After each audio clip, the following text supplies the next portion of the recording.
All right, so this video is going to be some high-level stuff. If real estate is a hobby for you, then just stick to the 1% rule. You don't have to worry about this kind of stuff.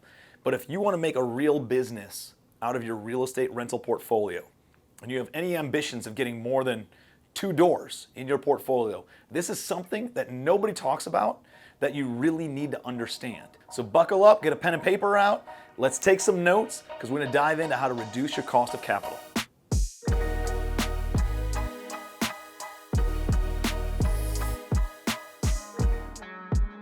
Hey y'all, Tim Bratz here.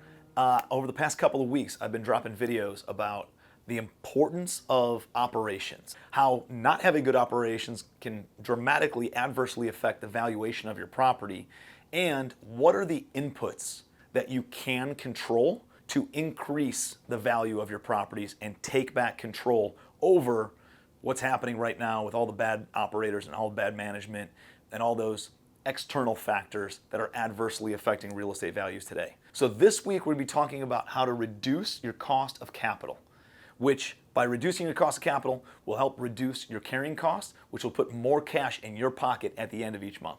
So what are the variables that impact the cost of capital? Well, the different inputs, one is your senior debt. This is your first lien position debt. 2 would be either a second mortgage or your mezzanine debt, if you have mezzanine debt. 3 would be your preferred equity. This is also known as, AKA, your private money. This is the capital that you raised in order to make the down payment on the property, maybe give you some operating capital and cash for carrying costs. All right, so these are the main components of what creates the capital stack. The capital stack is all the money and where it came from in order to give you all the cash needed in order to close on a property. So I want to break down each one of these to talk through how can you reduce your senior debt costs? How can you reduce your mezz costs? How can you reduce your private equity or private money cost? So looking at your senior debt can be found in a lot of different ways to reduce your cost of your senior debt. The first and foremost thing that I always ask before I make an offer, or as I make an offer on every single property, is do they allow or will the seller carry back any sort of financing? We make 2 offers with every property that we submit offers on. One is we'll bring all the money, we'll cash you out in full and give you X number of dollars. The second one is a seller financing offer, where if you'll be the bank, either at majority of the amount, or even if you only carry back 20 or 30% or 10% of the deal, what does that look like? And we can usually push the purchase price a little bit if we can get a better cost of capital on seller financing instead of what the market might offer today. So I'm always looking for seller financing. The other thing is I always work with a commercial mortgage broker. A mortgage broker is going to take your deal, take your background, your financials, and they're going to go shop it out to 20, 30, 40 different institutions. Banks, debt funds, equity funds, big banks, agency lenders, CMBS, life insurance companies, and they're going to go and put it in front of all these different lenders and propose it to them. And based on what the terms are, they'll get a bunch of different terms, a bunch of different letters of intent from those lenders, and then you can weigh out all different terms in each one of those LOIs in order to figure out what meets your business model the best, right? So let's say you bought something, now you're refinancing it, and you want to be able to cash out your investors. Well, one of the things that I did in 2018, 2019, 2020, 2021, 2022, before rates really started rising, was I did a lot of BRRRR methods. So I'd buy, renovate, rent, refinance. And if I was into a building for $10 million, I might be able to push the value to maybe $14 million and get a new loan north of $10 million. So I was able to pay off the bridge loan and pay back all of my investors. And in that scenario, I wanted the highest loan to value possible so that way I could get all my investors their money back.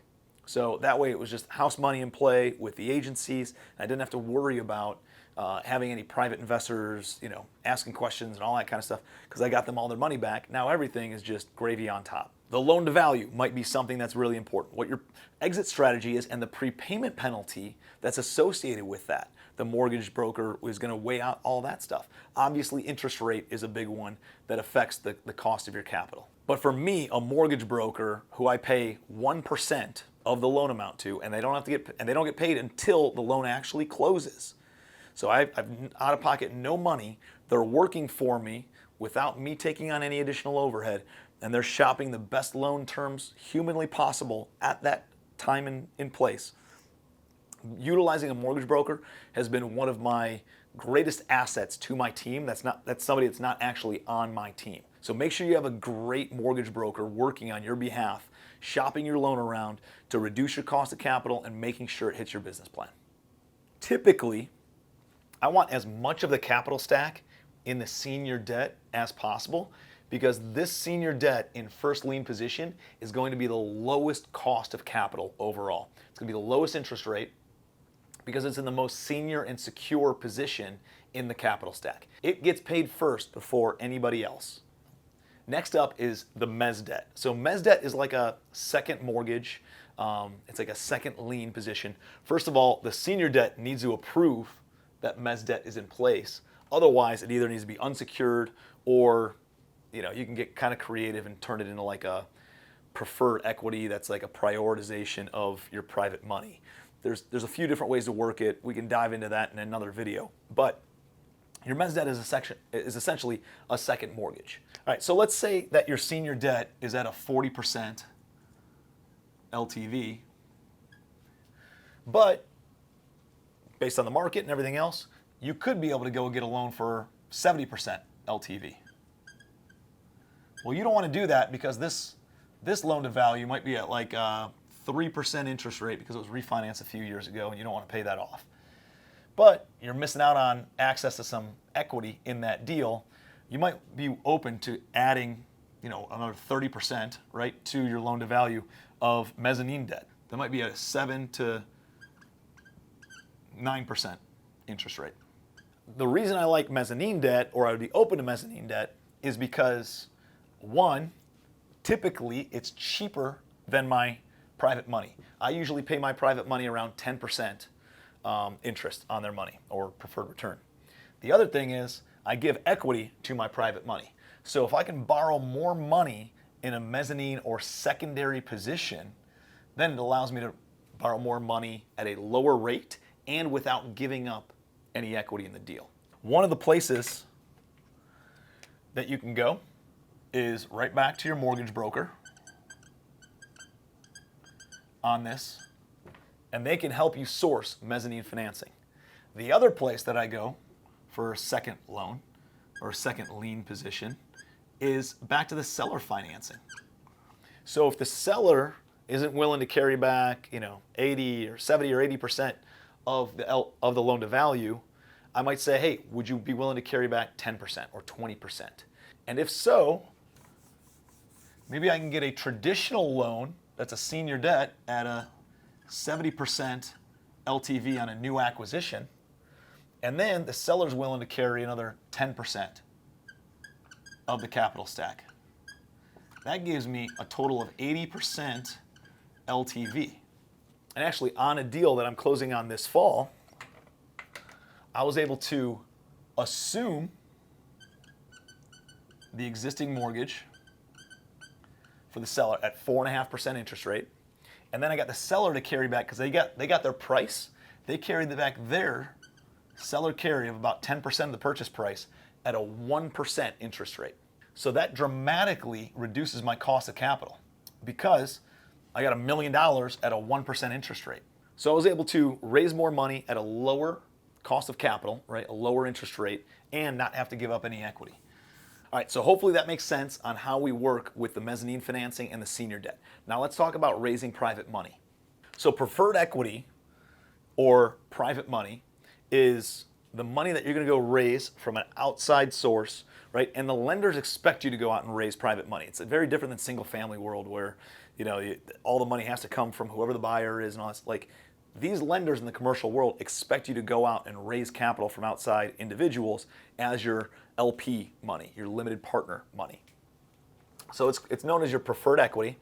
And I typically raise my preferred equity in the 10% range.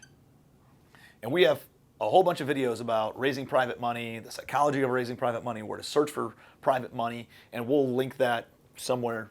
But let's just say my private money is 10%. Now you could also just give up more equity and lower rate, right? So I can say, hey, I usually give up 10% interest rate plus, let's call it 50% of the deal. Well, one thing you could do is you could maybe pay an 8 or a 7% preferred return and then give up 60 or 70% equity in the deal. That's a way that you can lower your cost of capital in that situation. Here's something else I've done is I split it. I split the pay current and accrued pref. So I'll give you an example. I bought a deal that the cash flow would not justify doing the deal and paying my investors a 10% return. At least not in the first year. It was going to take 24 months of some improvements to the property, some rental increases when those leases came due, and after 24 months, the cash flow would be there to then be able to cover a 10% return to my investors. But it was a great deal in a great area, and I wanted to make it happen. So here's what I did. I told the investors, and I raised $3 million this way, is I paid 5% current, and then I let 5% accrue. So it gave my investors some cash flow, some peace of mind to make 5% on their money while it was coming in, and then the other 5% accrued year over year, and then we'll get paid back in year 4, year 5, whenever we go to refinance and or sell that property. So it allows me to reduce my cost of capital while still achieving the investor return of 10%. All right, so let me give you an example of how all this plays out. Let's say I'm doing a deal that's a $10 million apartment complex, roughly 100 units. On $10 million, the capital stack looks like this. The senior debt is $7 million. The mezz is actually a seller carry of $1 million. My pref equity, or my private money, is the balance of $2 million. Now that senior loan, let's say I was able to assume the mortgage at 4.5%. Hey Jed, get your calculator out. Give me $7 million, and let's assume this is all on interest only, right? I'm going to talk about amortization. That dives even deeper and gets more convoluted than we need to get, but you can always just run an amortization calculator on this. But for ease of example and showing you how the capital stack works here, I'm just going to use interest-only figures. So if we have $7 million at 4.5% interest only, what's the annual debt service on this? $315,000 per year of debt service on my senior loan. Now my mezz, let's call it, it's mezzanine at 1%. It's a seller finance. So I gave the seller their $10 million number, but let's say the seller carries $1 million at 1%. That ends up being $10,000. Thanks. Thanks. I'm glad you got your calculator out for that one, Jed. So that ends up being $10,000 per year. And then you raise private money, and let's say the cash flow doesn't work, and we had to do this. Let me pay half of it current and pay half of it as an accrued when we go to refinance or sell. So this allows me $2 million at 5% is $100,000. You had it, buddy. Good job. Hey, so easy, a sports anchor can do it. So this is $100,000 a year. Now, if we add this up, this is my total cost of capital. So 315 plus 100 plus 10 is $425,000 per year of debt service. Now on this $10 million building, let's say you bought it for a 6% cap rate on as-is financials, in-place income. If you bought this deal at a 6% cap rate, a cap rate also means just like a return on investment, right? So a cap rate is, if you bought it with cash, what would be your return on investment? So if I bought this $10 million and it was yielding a 6% cap rate, that means it's yielding $600,000 per year of net operating income, right? 6%. So my cap rate, my NOI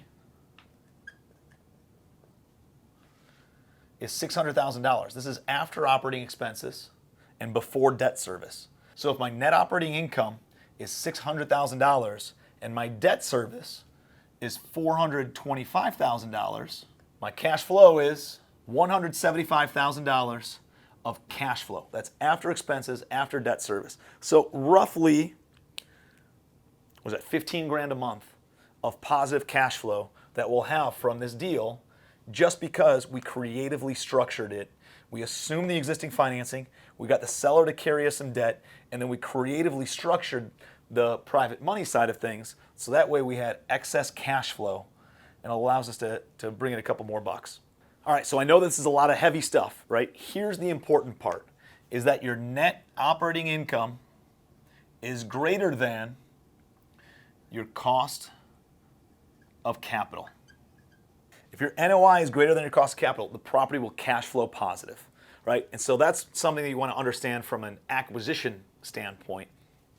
And from a reduction of your cost of capital and your carrying costs, getting creative on stuff like this, where you split the current pay with the accrued pay, or you get your seller to come in, or you're always shopping to see what a refinance looks like. Because if you could refinance out of a property, and even if the senior debt might be at 4% interest rate, but your cost of capital is more because the senior debt is a pretty low loan to value and you had to raise a bunch of money at 10% money, it ends up blending it out to a higher cost of capital, right?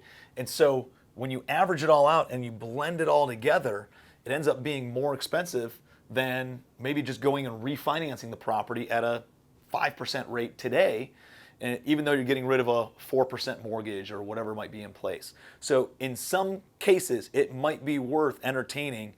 Should we go out, talk to a mortgage broker, and potentially refinance this whole thing, recapitalize the entire thing, to then just clear the deck, clear out our investors, and be able to move forward with a lower overall operating expense or cost of capital. All right, so again, I know this is a lot, but if you want to understand this aspect of the business, this is as how to do it, right? This is as simple as it can get from a standpoint of, let me take a look at all the different elements that affect my total money that's out there, and let me just multiply it out by the interest rate, add it all up, and ensure that that amount is less than my total net operating income of that property. So if you can do that, you can have a lot of success in reducing your cost of capital, because now you know the levers to pull in order to reduce that.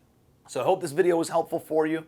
If it was, please give me some takeaways, give me some comments in the comment section. I love seeing you guys and engaging with you. And if you have any questions about it, by all means, go back, rewatch the video and drop any questions in the comment section. I'll create another piece of content just to answer your questions and make sure that those are addressed and you have the clarity that you're looking for on this stuff. So appreciate you being here. Please like the video, subscribe to the channel. We'll see you next week.